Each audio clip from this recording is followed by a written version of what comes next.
ನಮಸ್ಕಾರ ಸ್ನೇಹಿತರೆ, DVG rail fan ಚಾನೆಲ್ಗೆ ಮತ್ತೆ ಸ್ವಾಗತ. ಇಂದು ನಾವು ಕರ್ನಾಟಕದ ಬಹು ನಿರೀಕ್ಷಿತ ರೈಲು ಯೋಜನೆಗಳಲ್ಲಿ ಒಂದಾದ ಶಿವಮೊಗ್ಗ-ಶಿಕಾರಿಪುರ ರಾಣೆಬೆನ್ನೂರು ಹೊಸ ರೈಲು ಮಾರ್ಗ ಯೋಜನೆಯ ಕುರಿತು ರೋಚಕ ಮಾಹಿತಿಯನ್ನು ತರುತ್ತಿದ್ದೇವೆ. ಯೋಜನೆಯ ಅವಲೋಕನ. ಈ ಹೊಸ ರೈಲು ಮಾರ್ಗವು ಶಿವಮೊಗ್ಗ-ಶಿಕಾರಿಪುರ ಮತ್ತು ರಾಣೆಬೆನ್ನೂರನ್ನು ಸಂಪರ್ಕಿಸುವ ಉದ್ದೇಶ ಹೊಂದಿದ್ದು, ಒಟ್ಟು ಸುಮಾರು 96 ಕಿಲೋಮೀಟರ್ ದೂರವನ್ನು ಒಳಗೊಂಡಿದೆ.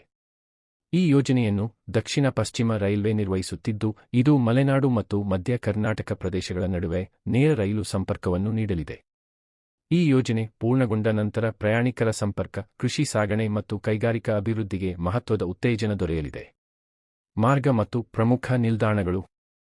ಈ ಯೋಜಿತ ಮಾರ್ಗವು ಪ್ರಮುಖ ಪಟ್ಟಣಗಳು ಮತ್ತು ಗ್ರಾಮಗಳ ಮೂಲಕ ಸಾಗುತ್ತದೆ.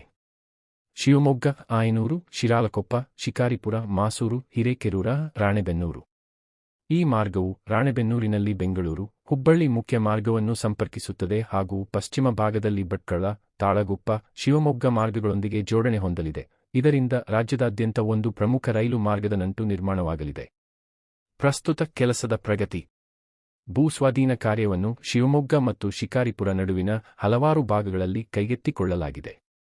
ಭೂಸಮತಟ್ಟುಗೊಳಿಸುವ ಮತ್ತು ಸಮೀಕ್ಷಾ ಚಟುವಟಿಕೆಗಳು ಹಲವು ಸ್ಥಳಗಳಲ್ಲಿ ನಡೆಯುತ್ತಿವೆ. ಸೇತುವೆಗಳು ಮತ್ತು ಫಾರ್ಮೇಷನ್ ಕಾಮಗಾರಿಗಳನ್ನು ಮುಂದಿನ ಹಂತದಲ್ಲಿ ಕೈಗೊಳ್ಳಲಾಗುವುದು. ಭೂಸ್ವಾಧೀನ ಪೂರ್ಣಗೊಂಡ ನಂತರ ಟ್ರ್ಯಾಕ್ ಅಳವಡಿಕೆ ಮತ್ತು ನಿಲ್ದಾಣ ನಿರ್ಮಾಣ ಕಾರ್ಯ ಆರಂಭಗೊಳ್ಳಲಿದೆ. ಯೋಜನೆಯ ಪ್ರಯೋಜನಗಳು. ಶಿವಮೊಗ್ಗ ಮತ್ತು ರಾಣೆಬೆನ್ನೂರಿನ ನಡುವಿನ ಪ್ರಯಾಣ ಸಮಯ ಕಡಿಮೆಯಾಗುವುದು. ರೈತರು ಮತ್ತು ವ್ಯಾಪಾರಿಗಳಿಗೆ ಮಾರುಕಟ್ಟೆ ಪ್ರವೇಶ ಸುಲಭವಾಗುವುದು. ಮಲೆನಾಡು ಪ್ರದೇಶದ ಪ್ರವಾಸೋದ್ಯಮಕ್ಕೆ ಉತ್ತೇಜನ. ಕರಾವಳಿ ಮತ್ತು ಮಧ್ಯ ಕರ್ನಾಟಕದ ನಡುವೆ ಸರಕು ಸಾಗಣೆ ಸುಗಮವಾಗುವುದು. ಈ ಮಾರ್ಗವು ರಸ್ತೆ ಸಂಚಾರದ ಒತ್ತಡವನ್ನು ಕಡಿಮೆ ಮಾಡಿ ಪರಿಸರ ಸ್ನೇಹಿ ಸಾರಿಗೆಯನ್ನು ಉತ್ತೇಜಿಸುತ್ತದೆ. ಯೋಜನೆ ವೆಚ್ಚ ಮತ್ತು ಅವಧಿ.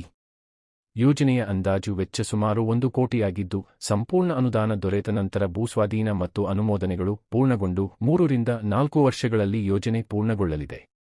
ಈ ಹೊಸ ರೈಲು ಮಾರ್ಗವು ಶಿವಮೊಗ್ಗ, ಶಿಕಾರಿಪುರ ಮತ್ತು ಹಾವೇರಿ ಜಿಲ್ಲೆಯ ಜನರ ಬಹುಕಾಲದ ಕನಸಾಗಿದ್ದು, ಪೂರ್ಣಗೊಂಡ ನಂತರ ಈ ಭಾಗದ ಆರ್ಥಿಕತೆ ಹಾಗೂ ಪ್ರಯಾಣ ವ್ಯವಸ್ಥೆಗೆ ಮಹತ್ವದ ಬದಲಾವಣೆ ತರಲಿದೆ.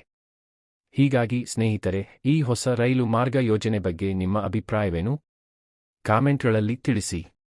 ಮತ್ತು ಇನ್ನಷ್ಟು ವಿಶೇಷ ರೈಲು ಮಾಹಿತಿಗಾಗಿ ಡಿವಿಜಿ ರೈಲ್ ಫ್ಯಾನ್ ಚಾನೆಲ್ ಅನ್ನು ಲೈಕ್, ಶೇರ್ ಮತ್ತು ಸಬ್ಸ್ಕ್ರೈಬ್ ಮಾಡೋದನ್ನು ಮರೆಯಬೇಡಿ.